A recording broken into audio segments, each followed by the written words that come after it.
Welcome to ASU's University Academic Success Programs. This video will cover the topic, Newton's Laws of Motion, and how to analyze forces on a free body diagram. Let us begin with a quick review of Newton's laws of motion. The first law states that an object at rest will remain at rest unless acted on by an unbalanced force. An object in motion continues in motion with the same speed and in the same direction unless acted upon by an unbalanced force. This is sometimes called the law of inertia. Why is it called the law of inertia? This is because inertia is the tendency of an object to resist change in motion, which is how this law works. Think of how when you were driving a car and you see something blocking the road, so you have to come to a sudden stop. During this process, you feel yourself move forward, but thankfully your seatbelt stops you. You move forward because your body is still in motion when the car stops. Your body doesn't want to change its motion, it wants to keep moving. But your seatbelt is the unbalanced force that stops your body's motion. Oh, I see. I always wondered about that concept. What about the other two laws? Now the second law states that acceleration is produced when a force acts on a mass. The greater the mass of the object being accelerated, the greater the amount of force needed. This implies that force and mass are directly proportional in terms of acceleration. The mathematical relationship, which is used for many physics problems, is F equals ma, where F equals the net force, m equals mass, and a equals acceleration. Now let's look at the third law of motion. For every action, there is an equal and opposite reaction. Or we could say that every applied force has an equal reaction force. When you punch a punching bag, you are exerting a force on the punching bag, but it is also exerting a force back onto your fist. You could say that the bag is punching you back. Now that we have gone over three laws of motion, how do we apply these to analyzing forces on the free body diagram? Let's consider a block being pulled on a table. We are going to make a free body diagram for this block.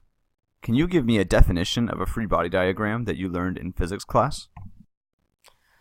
I remember that a free body diagram is a picture of an object in space with all the forces acting on it.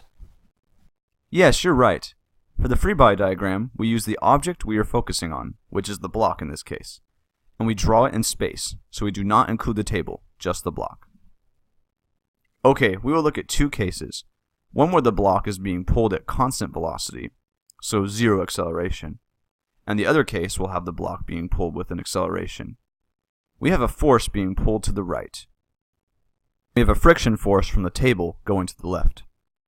We have a force of gravity, the weight, going downwards. And as we learn in Newton's third law, the table is pushing upwards on the block with an equal and opposite force to the weight.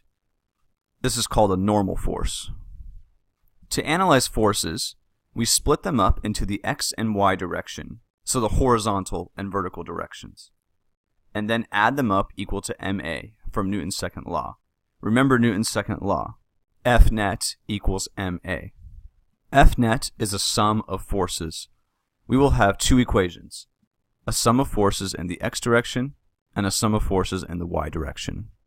In the x direction, we have force pull minus force friction equals ma, assuming that going to the right is positive and going to the left is negative. Because acceleration equals 0, force pull minus force friction equals 0. Note that when we have a sum of forces equal to 0, this is also called static equilibrium. If we do some algebra by adding force of friction to both sides of the equation, we have force pull equals force friction. Now in the y direction, we have force normal minus force of gravity equals 0. So force normal equals force of gravity, which makes sense because these two forces are equal from Newton's third law of motion. With these equations, we could solve for values if given certain other values. For example, if we were given the pull force, we could solve for the friction force. Now let's imagine the block is being pulled at 2 meters per second squared, still to the right. We will use the same equations, but now there is an acceleration in the equations. But keep in mind, this acceleration is only in the x direction. There is 0 acceleration in the y direction. The equation for the x direction is force pull minus force friction equals ma. A now equals 2, so force pull minus force friction equals 2m, and force pull equals 2m plus force friction. Because of the zero acceleration in the y direction now, the equation for the y direction is the same as before, so Fn equals Fg. Alright, so when there is no acceleration, the pull force is equal to the friction, and when there is an acceleration, the pull force is greater than the friction. Yes, that's right. So in order to analyze forces on a free body diagram, I break them up into forces in the x direction and y direction, and I find the sum of them individually equal to mass times acceleration. Great understanding.